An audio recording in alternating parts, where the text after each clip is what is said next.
Burada sadece Yasin Börü ve 3 kardeşimiz değil,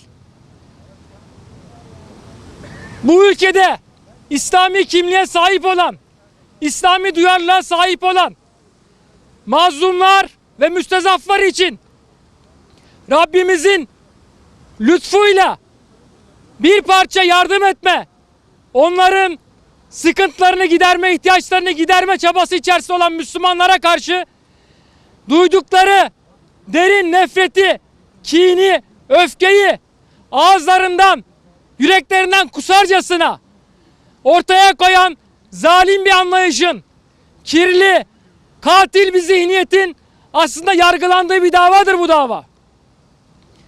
Bu yönüyle bizler bu davayı simgeleştiği biçimde Yasin Börü davası olarak adlandırırken sadece Yasin Börü ile ve diğer kardeşlerimizle alakalı bir dava olarak algılamıyoruz. Bu dava Müslümanlara, İslami kimliğe, İslami değerlere karşı zalimlerin, İslam düşmanlarının yargılandığı, yargılanmaları gereken, tümüyle topluca yargılanmaları gereken bir davadır. Burada hunhar bir zihniyetin yargılanması gerektiğinin altını çiziyoruz. Diğer duruşmalarda söyledik, bir kere daha vurgulamak istiyorum. İçeride yargılanmakta olan bir avuç çapulcu, bir grup tetikçi, sokak takımı değil bizim aslında yargılanmaları beklediğimiz sadece. Bu çapulcu takımını, bu ayak takımını, bu hunharca, vahşice cinayetlere sevk eden anlayışın ve bu anlayışın arkasında duran, o anlayışı yönlendiren elebaşlarının da bir an önce yargılanmalarını istiyoruz.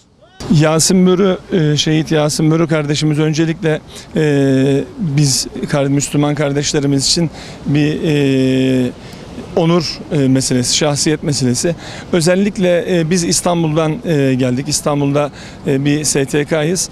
İstanbul'daki STK'lar aslında bu işe gündem o kadar yoğun ki özellikle Müslüman camialar, Müslüman STK'lar Yasin Börü davasına ve şehit kardeşlerimizin davasına biraz daha öncelik vermeli.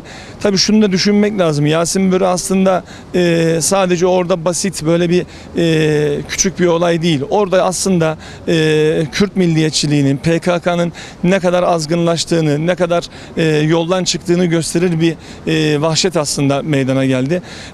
Ben son zamanlarda şöyle bir şey kullanmaya başlıyoruz. Aslında Yasin Börü, şehit Yasin Börü kardeşimiz bu ümmetin aslında Hazreti Hüseyin'i.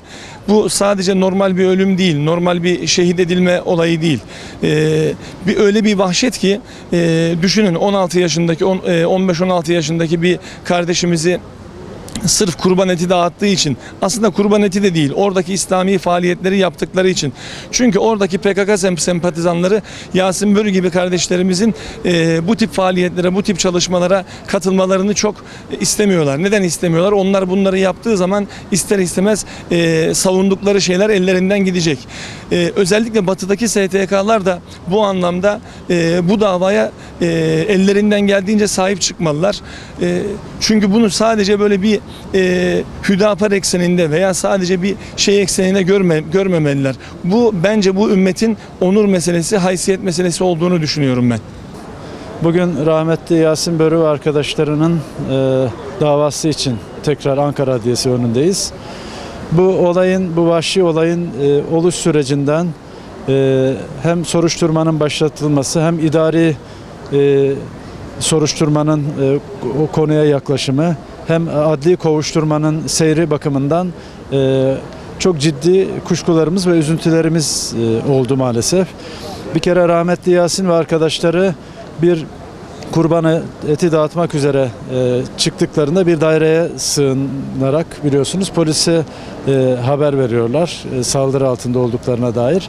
Ama maalesef üzerinden 4 saat geçtikten sonra, yani cinayet işlendikten ve o vahşet yaşandıktan sonra polis oraya geliyor ve geç kalmasının sebebi olarak da biz eğer oraya vali tarafından ifade edilen görüşü söylüyorum. Eğer oraya polis sevk etseydik şehitler verirdik denilmek suretiyle adeta katliama, valiye verilmiş olan bu ihbara karşı büyük bir idari duyarsızlık, bir görev ihmaliyle karşı karşıya olduğumuzu görüyoruz. Elbette polis kendisine yapılan bir başvuruda, bir can güvenliğine dair bir başvuruda tabii ki görevi gereği gidip orada mağdur olan insanları, zor altında olan insanları kurtarmak zorunda.